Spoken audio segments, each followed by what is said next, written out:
بسم اللہ الرحمن الرحیم۔ السلام علیکم ورحمۃ اللہ وبرکاتہ۔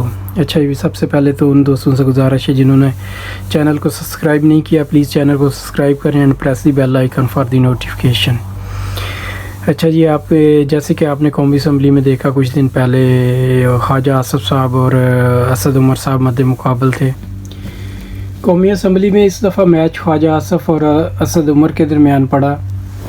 تحریک انصاف کے پاس زیادہ تر جو لوگ آئے ہیں ان میں سے کچھ جذباتی لوگ ہیں یا وہ جو دوسری جماعتوں سے آئے ہیں۔ ایسے لوگ ہر سیاسی پارٹی میں اپنی جگہ بنا کر رکھتے ہیں کہ ضرورت پڑنے پر وہاں ٹھکانہ تلاش کرنا پڑتا ہے۔ عمران خان صاحب کی کابینہ میں بہت سے ایسے لوگ ہیں جو حکومت ختم ہوتے ہی بریف کیس اٹھا کر پیپلز پارٹی نون لیگ میں اس طرح شامل ہو جائیں گے جیسے وہ ان دونوں پارٹیوں کو چھوڑ کر تحریک انصاف میں شامل ہوئے تھے۔ اگر پی ٹی آئی کے پاس ایک آدھ مقرر ہے تو وہ بھی ایسی تقریر نہیں کر سکتا کہ لوگ پن ڈراپ خاموشی میں اسے سنیں۔ اب بابر اعوان کے وزیر اعظم کا مشیر بننے کے بعد شاید کچھ اچھی تقریریں سننے کو ملے۔ بابر اعوان نے وزیر پارلیمانی امور اور وزیر قانون کی حیثیت سے پیپلز پارٹی دور میں بڑی اعلیٰ تقریریں کی ہیں۔ پیپلز پارٹی اور نون لیگ سیاست میں بڑے عرصے سے موجود ہیں، لہٰذا ان کے ہاں بہت سے مقرر اکٹھے ہو گئے ہیں جو ہاؤس میں کھڑے ہو کر کسی وقت بھی تقریریں کر کے لوگوں کو حکومت کے خلاف چارج شیٹ کرنے کی صلاحیت رکھتے ہیں۔ وہ تقریریں تو بڑی اچھی کرتے ہیں اور ہاؤس کو گرما بھی دیتے ہیں، لیکن ان کی باتوں پر کسی کو یقین نہیں آتا کیونکہ اتنے جھوٹ بولے گئے ہیں کہ اب وہ سچ بھی بول رہے ہوں تو لگتا ہے جھوٹ ہی بول رہے ہیں۔ دوسری طرف تحریک انصاف کیونکہ پہلی دفعہ حکومت میں آئی ہے، اسے سمجھ ہی نہیں آ رہی کہ حکومت کیسے کرنی ہے۔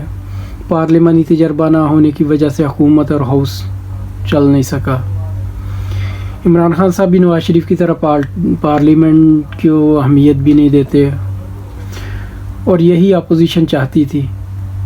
ہاؤس کی اہمیت نواز شریف اور عمران خان کے لیے اس وقت تک تھی جب تک انہوں نے وزیر اعظم کا ووٹ لینا تھا۔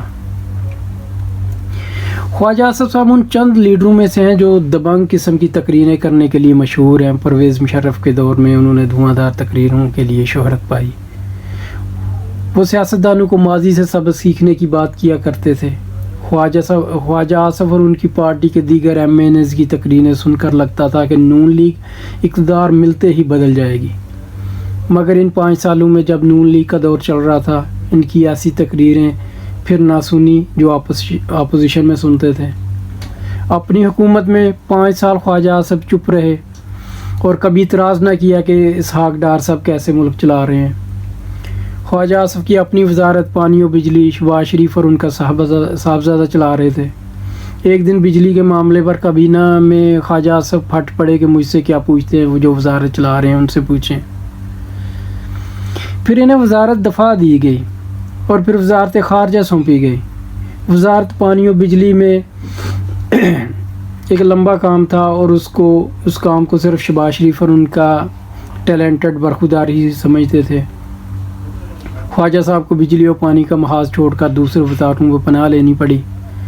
اب خواجہ آصف صاحب اپنی حکومت کے دور کی جس معاشی ترقی کی کہانیاں سنا رہے تھے وہ زیادہ تر غلط اعداد و شمار پر مبنی تھی۔ اسحاق ڈار ہر دور میں غلط اعداد و شمار کے لیے مشہور ہیں، بلکہ نواز شریف کے دوسرے دور حکومت میں انہوں نے آئی ایم ایف کو بھی معاشی ترقی کے لیے غلط فگرز دیے تھے جو پکڑے گئے تھے اور اس جھوٹ پر پاکستان کو $60 ملین کا جرمانہ بھی بھرنا پڑا۔ خواجہ صاحب فرما رہے تھے کہ ان کے دور میں ایکسپورٹس $24 ارب تھی، شاید وہ بول رہے ہیں کہ $24 ارب سالانہ ایکسپورٹ پیپلز پارٹی 2013 میں چھوڑ کر گئی تھی، اور جب نون لیگ نے 2018 میں حکومت چھوڑی تو ایکسپورٹ $20 ارب تک تو گر چکی تھی۔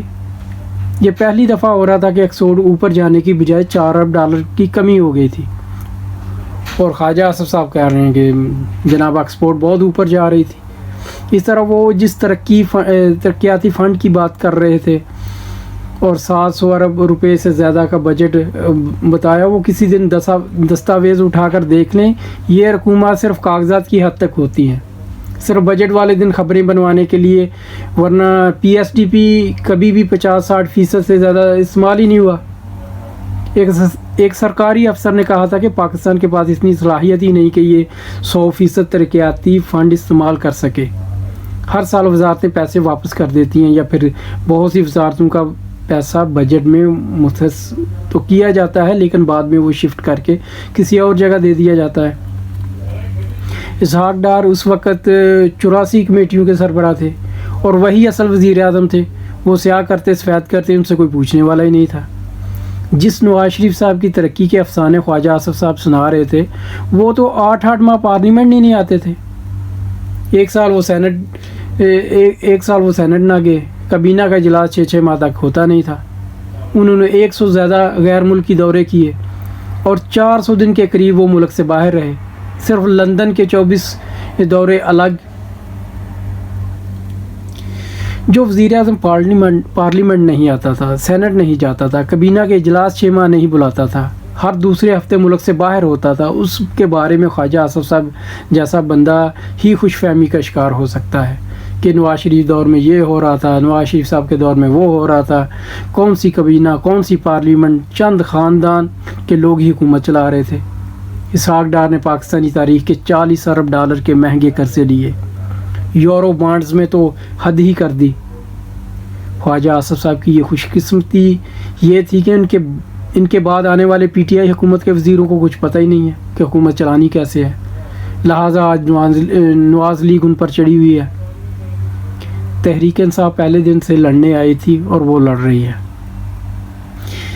اس بات میں کوئی شک نہیں ہے کہ عمران خان صاحب پیسے نہیں بنا رہے ہوں گے، لیکن باقی لوگ تو لگے ہوئے ہیں.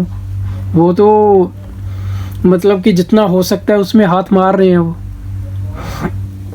اسد عمر کی تقریر سن کر سمجھ نہیں آ رہی تھی کہ ہنسا جائے یا رویا جائے. ہر دوسرے فقرے میں وہ عمران خان صاحب کی عزم و ذہانت و سمجھداری کی تعریفیں تو کر رہے تھے. وہ موجودہ معاشی پالیسیوں کا شاندار دفاع کر رہے تھے.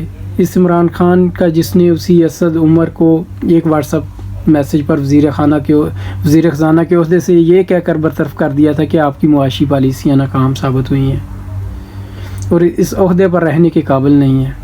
لوگ ایسے ہی کہتے ہیں کہ عمران خان مردم شناس نہیں، مردم شناس ہوتے تو اسد عمر کی جگہ حفیظ شیخ کو لاتے، جس نے بقول خود اسد عمر کے ہٹتے ہی اپنے پہلے 12 ماہ میں ہی معیشت بہتر کر دی.